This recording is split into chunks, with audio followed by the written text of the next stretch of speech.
Hey Smiles Tribe, welcome back to another video. So in this video today, this is more so focusing on just how I blow dry the natural hair. I just want to show y'all in real time. This video is not really sped up. And I'm really going to show y'all the behind the scenes of what I go through when I'm getting ready to trim my client's hair. Now, I do personally like to stretch the natural hair out first, but before I trim it. So that's what we're doing. We're just stretching the hair out. As you can see, I'm kind of holding the blow dryer first, holding the brush, and then just kind of like swiftly, you see me waving the blow dryer back and first. Oh, I can't talk now. Y'all know we're not re-recording this, okay? So y'all take it. So I just stretch it out first, and then I go through and just brush it down and blow dry it out. This client came in, she had a lot of long, beautiful, thick natural hair. Now, typically when I do two-strand twists, I do not blow the dry. Lord, help me, Lord.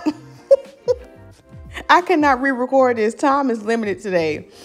But typically when I do two-strand twists, I do not blow the hair out. I just do it on wet hair. Unless the client just don't like shrinkage and they want me to stretch it out, I will. But typically it's done on wet hair.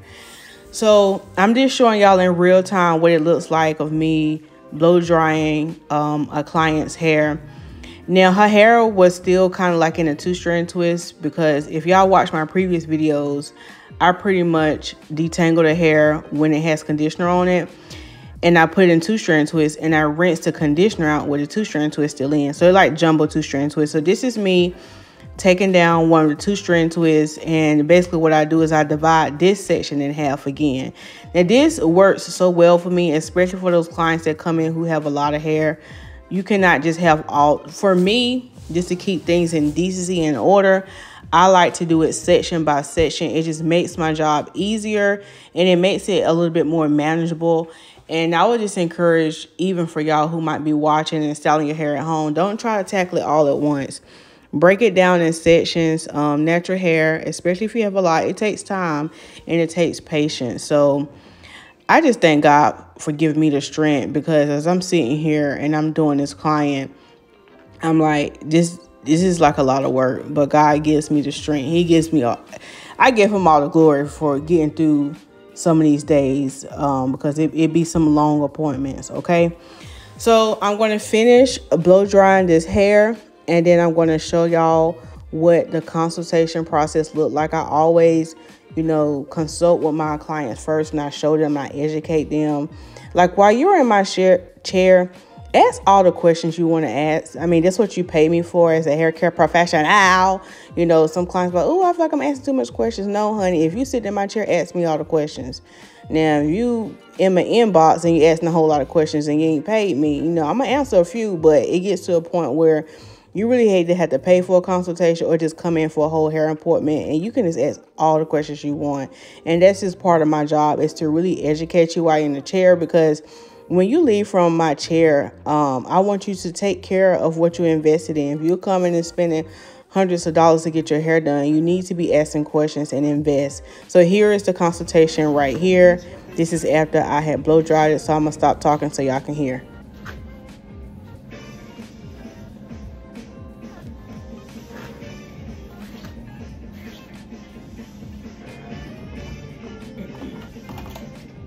I'm going to give you a mirror so you can see more.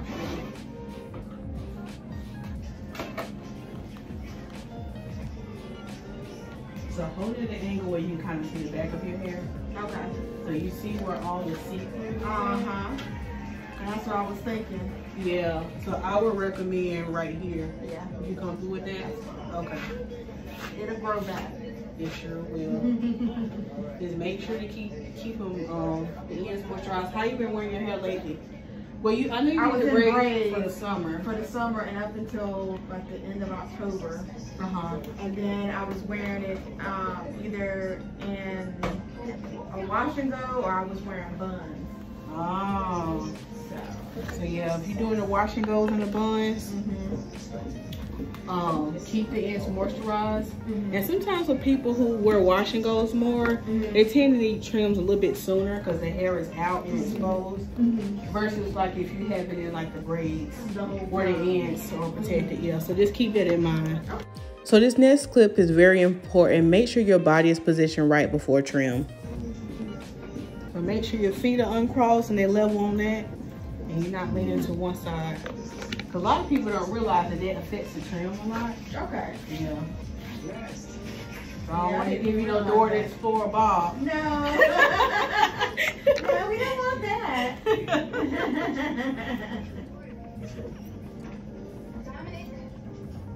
But no, the older I've gotten, the less attached to it I've got. You know, I love having it, but I know for the health of the rest of it, if I need to cut it, then we can cut it. Yep.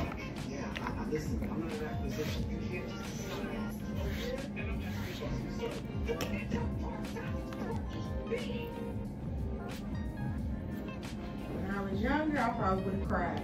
Oh yeah, and I see that a lot. Well, I don't know, some women, even though they're older, they're still kind of attached to it. I think it is all in how you view it. Yeah.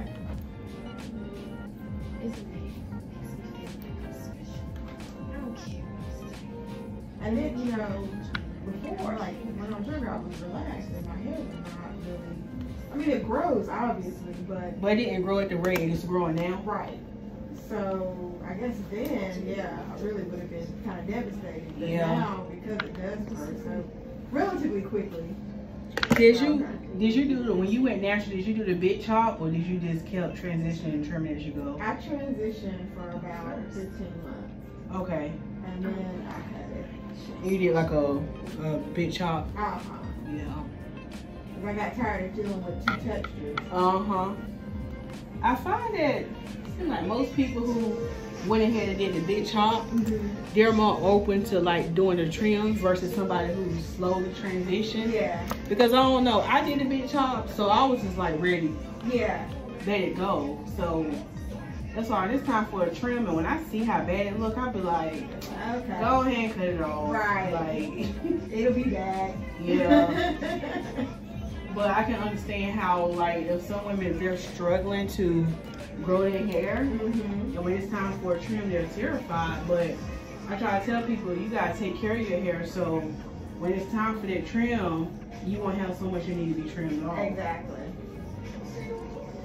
But you just keep waiting and waiting and waiting and keep neglecting it, it's gonna feel like a whole drastic haircut. Right. Yeah, it's a lot. And I think also too, that's why I always try to show my clients before I start trimming, because you know, it's that trauma as black women, like, oh, she cut off all my hair. But on the stylist side, I kind of feel like some stylists, like, I see the damage, but the clients sometimes don't. They just looking at the length. Exactly. So on the stylist side, it's like, oh, all of this have to go. But as a client, it's like, she cut off all my hair. But it's like, if you would have just showed the client, educate the client, she probably would have been fine. Exactly. Some people still not fine, even if you show them, like, oh, no, I don't want it off. But at least they go in and try it. And I always try to give my clients the option, like, it's up to you. I mean, I'll tell you what I recommend, but 90% of the time, most of my clients be like, you know what, just trim it. Yep.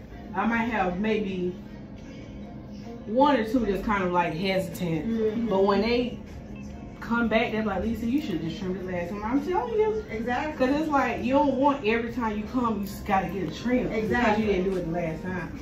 So just get it out the way, because that can be kind of trauma. Right. Every time you come, you got to get cut off. And what I tell people too, like, the best time, like, if you got to get a lot trimmed off, trim it all off, or cut it all off, and then put in braids. Yep. Because you're not going to be looking at it. Exactly. But, because you ain't go, you know what I'm saying? Like, if it's in braids, it's not going to be out, and you're not going to be like, oh my gosh, my hair is so short. Right.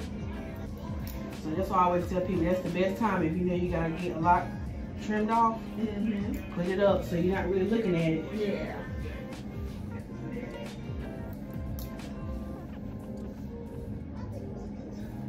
Which actually might be what I do when I get back, like after a few weeks.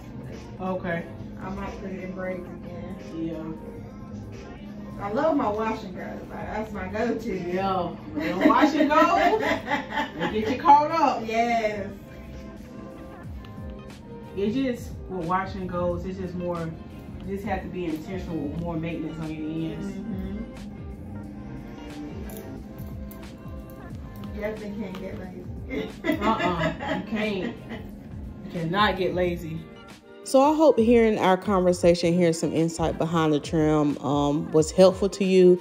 This is me speeding up the video, and I'm going through and I'm cleaning up all her hair and just going through. The first cut is always like a base cut. I know y'all always see a lot of stylists do that first cut, but you always had to go in between and really get all the hair trimmed. So here's her hair afterwards. It looks nice and healthy and full. It has a lot of bounce. And so we ended up doing 2 strand twists on this client after the fact. I did not get a finished video of this client. It was really busy that day. And so I was trying to check her out and get the next client in. So basically right here, I'm just doing some 2 strand twists with my very own product called the Marie's Legacy. So yeah, so this is how juicy her hair will look. And let me tell you, after you get those trims, like your twist out and your wash and go, whatever you have, it's going to hit different. Your hair is going to be easy to comb through and detangle and manage. So just like I said on the video, don't wait too long to get those trims. Keep up with them so it's not so drastic. Take care of the ends of your hair. Be mindful if you're wearing a lot of twist outs and wash and goes. Be intentional with keeping the ends moisturized, so the trims are not as drastic. And I just told the client this the other day is, you know, switch your hairstyles up. Like, okay, if you're gonna wear a wash and go for the next 2 or 3 weeks, maybe put the hair up for another 2 or 3 weeks. Don't keep constantly doing the same thing. Our hair needs consistency, and it also means with our hairstyles, switching it up from time to time. So yeah, that's pretty much what I wanted to show in this video. Sorry again that I didn't get a finishing one. If you're interested in any of the products that I'm using, you can visit lisasmiles.com and get the Marie's Legacy Styling Foam. And I also have a new product called the Marie's Eucalyptus Mint Refreshing Spray, which is good for those who suffer from dry and itchy scalp. If you would like to book an appointment with me, I'm located in Raleigh, North Carolina. You can also click the link in that description, in my description box, to book a hair appointment, or if you want to do a virtual hair coaching session. I also offer one-on-ones where you can speak to me directly and we can analyze your hair and I can give you a treatment plan. This is the only clip that I got for Juicy Twist. That was it, y'all. I'm so sorry, but just look. The twists look so good. Anyway, thank y'all so much for watching this video. Share this video out if you know anybody who have hair trauma about cutting their hair and getting the ends trimmed. Hopefully this is helpful. See y'all in another video. Bye.